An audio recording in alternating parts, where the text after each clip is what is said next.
wabarakatuh. Waalaikumsalam warahmatullahi wabarakatuh. Have a seat, please. Thank you, Miss.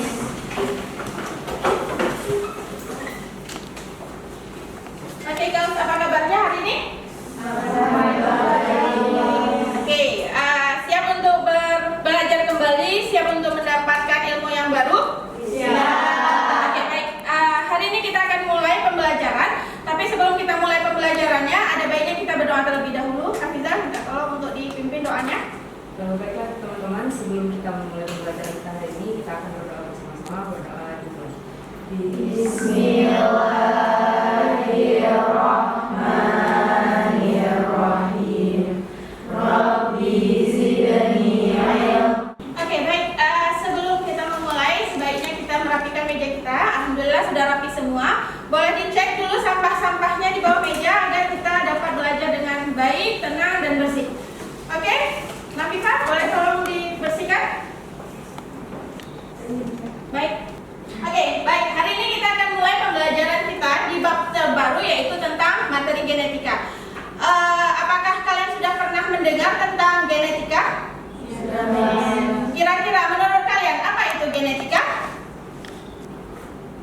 Ada yang tahu? Ya, silakan Hafizah. Menurut saya genetika sendiri itu adalah hal-hal yang ada di dalam tubuh kita dan menjadi karakteristik, membentuk karakteristik setiap organisme. Oke, baik. Ada lagi? Ya, silakan Aisyah. Diturunkan ke keturunan selanjutnya, Miss. Diturunkan ke keturunan selanjutnya. Ada lagi? Genetika? Oke, baik. Hanya ini saja. Oke, baik. Untuk hari ini kita akan membahas tentang materi genetika, di mana benar dari kata Hafizah dan Aisyah bahwa materi yang terdapat di dalam tubuh dan akan diturunkan ke turunannya itu adalah sesuatu yang berhubungan dengan genetika atau kita sebut dengan istilah gen. Oke? Nah, untuk hari ini kita akan mempelajari tentang materi gen itu sendiri. Tapi permasalahan yang lebih lanjut, kita perhatikan dua gambar tersebut. Perhatikan gambar kedua anak kembar berikut. Jadi ini adalah gambar dua anak kembar. Jadi dua pasang anak kembar. Yang gambar pertama itu anak kembar non identik, yang gambar kedua itu kembar identik. Nah, baik. Coba perhatikan apa yang membedakan antara gambar pertama dengan gambar kedua. Apa yang membedakan antara gambar pertama dan gambar kedua? Ya, silakan Nafifah. Kalau kita lihat di gambar yang pertama, kedua anak itu ada perbedaan warna kulit. Perbedaan warna kulit, baik. Yang di gambar selanjutnya itu sama, ada warna kulit, muka, dan warna. Setelah kita membahas apresiasi pertama, memikirkan atau mencari sebab kenapa ini berbeda, maka kita akan melihat tujuan pembelajaran kita untuk yang hari ini. Terdapat tiga tujuan pembelajaran. Yang pertama, peserta didik kaliannya mampu menganalisis hubungan struktur dan fungsi gen, DNA, kromosom dalam penerapan prinsip pewarisan sifat pada makhluk hidup dalam diskusi secara proaktif dan responsif. Jadi nanti kita akan melakukan proses diskusi, di mana Miss nanti akan meminta kalian ikut terlibat dalam diskusi tersebut. Paham ya? Yang kedua adalah peserta didik terampil dalam menghubungkan struktur dan fungsi DNA dan RNA dalam tahapan sintesis protein dalam diskusi secara proaktif dan responsif. Dan yang ketiga adalah peserta didik mampu menstimulasi hubungan antara sintesis protein dengan pembentukan sifat pada makhluk hidup dengan melakukan analisis suatu DNA makhluk serta menggambarkan sifat yang dibentuk menjadi suatu wujud makhluk hidup dengan mempresentasikan di depan kelas.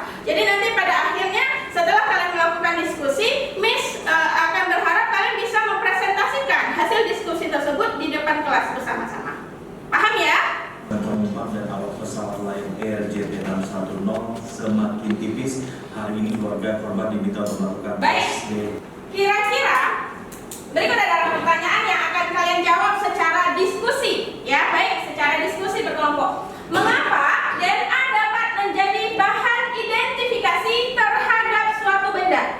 Ya, kita bicara ini tadi dari berita yang tadi adalah mayat, ya, potongan tubuh yang didapati oleh tim SAR. Selanjutnya akan dicek secara tes DNA, ya, melalui tes DNA-nya menjadi 4 kelompok berdasarkan kelompok yang sudah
setelah selesai hasil tes DNA, kita bisa melihat dari bentuk proteinnya, dari gennya itu sendiri.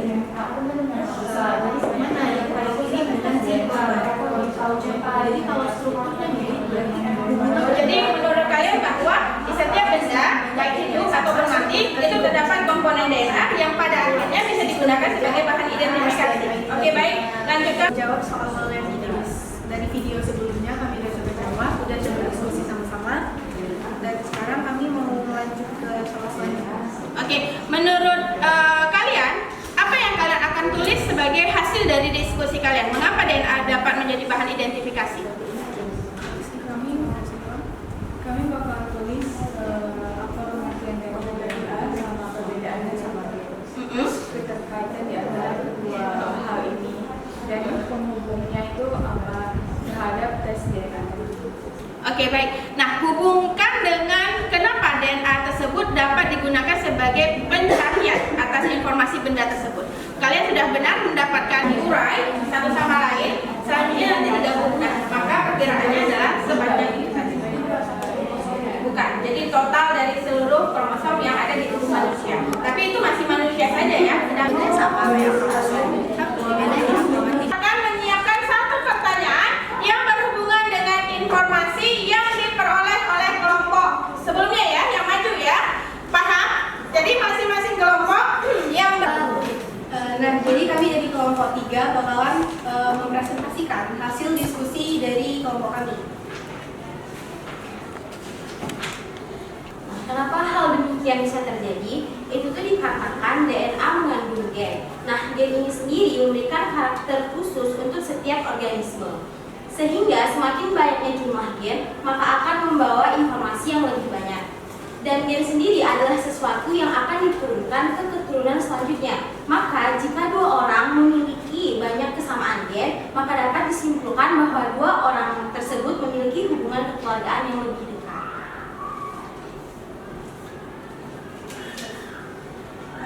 Keluarga-keluarganya yang mana aja gitu. Jadi pertanyaan pertama bakal dijelaskan seperti itu. Pertanyaannya yaitu mengapa DNA dapat menjadi bahan identifikasi terhadap suatu benda. Hasil diskusi kami mengatakan bahwa karena DNA setiap organisme itu berbeda-beda. Hal inilah yang membuat DNA dapat menjadi bahan identifikasi terhadap suatu benda. Untuk lebih lanjut lagi, DNA merupakan hal yang dapat diturunkan di setiap keluarga, sehingga di setiap keluarga pasti memiliki kemiripan dalam struktur DNA-nya. Melakukan diskusi mengenai atau kita sedang mencari ya. Jadi bagian yang pertama dari video yang tadi itu diminta kalian untuk kira-kira dapatkan sih semua informasi. Apakah kalian bisa mendapatkan semua informasi mengenai yang pertama adalah poin utamanya adalah tes DNA. Oke? Yang pertama kalian harus cari adalah tes DNA. Tes DNA itu sendiri apa sih? Ya kan? Nah, selanjutnya baru kita masuk ke dalam mengenai potongan tubuh sel. Yang otomatis potongan tubuh namanya saja potongan tubuh, berarti organisme tersebut sudah meninggal atau mati ya. Baik, kita mulai dari yang pertama untuk kalian berdiskusi. Menurut kalian, tes DNA itu sendiri apa? Tes DNA itu sendiri apa? Dari hasil dari 4 kelompok tadi sudah melakukan diskusi, browsing dan apapun itu, menurut kalian apa itu tes DNA? Ya, silakan Jun. Untuk mengetahui keturunannya. Tes yang digunakan atau yang digunakan untuk mengetahui keturunannya. Oke. Identifikasi keturunan. Mengidentifikasi keturunan. Ada lagi? Ya, silakan. Antara keluarga dan korban. Kalau kita bicara tentang case video tadi, kita bicara tentang korban Lion Air tadi dengan korban dengan keluarga yang datang ya. Oke, baik. Ada lagi? Tes DNA. Ya, silakan. Itu juga dibuat dari DNA, dikode dari DNA. Dan protein inilah yang sebenarnya nantinya memberi ciri khusus untuk masing-masing orang. Jadi DNA itu kayak kodenya, hasil akhirnya yang memberi bentuknya itu si protein tadi. Mempengaruhi kehidupan. Kedua material genetik tersebut tersusun atas komponen individual yang disebut sebagai nukleotida. Nukleotida memiliki struktur sebagai berikut. Komponennya antara lain berupa gugus fosfat, komponen gula, dan basa nitrogen. Basa nitrogen pada nukleotida terdiri dari komponen guanin dan pyrimidin. Secara sederhana, komponen ini merupakan komponen kode dari material genetik. DNA dan RNA memiliki perbedaan. Di antaranya dapat terlihat dari rantai pengumpulan DNA yang berupa rantai ganda yang saling berbeda. Silahkan gunakan smartphone kalian untuk mengakses LKPD atau evaluasi yang akan Miss share sekarang.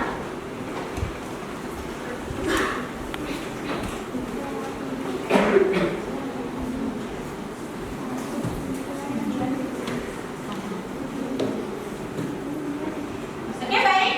Silahkan gunakan smartphone kalian untuk mengakses LKPD evaluasi yang Miss share di sini.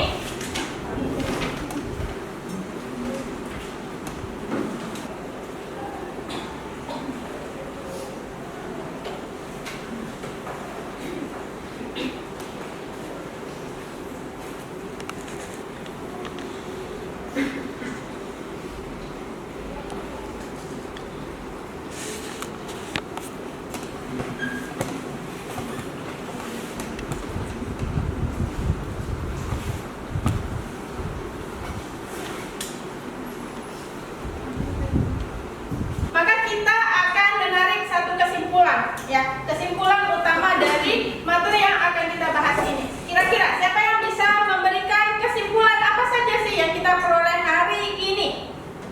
Oke, kita mulai dari kelompok 1. Hari ini, setelah kalian melakukan diskusi, apa sih kesimpulan yang kalian peroleh? Kesimpulan yang kami peroleh bahwa DNA pada tubuh manusia itu merupakan hal yang sangat penting karena mengandung materi genetik yang bisa digunakan untuk identifikasi organisme itu sendiri. Oke, hanya itu saja. Ya, silakan. DNA itu merupakan unit terkecil dari sel besar yang sebelumnya dia disimpan pun di tempat yang paling aman, yaitu di dalam nukleus. Dimana nukleus Sebenarnya sesuai dengan video yang tadi disampaikan, yaitu sintesis protein. Nah, sintesis protein ini melibatkan DNA atau kromosom sebagai aktornya. Jadi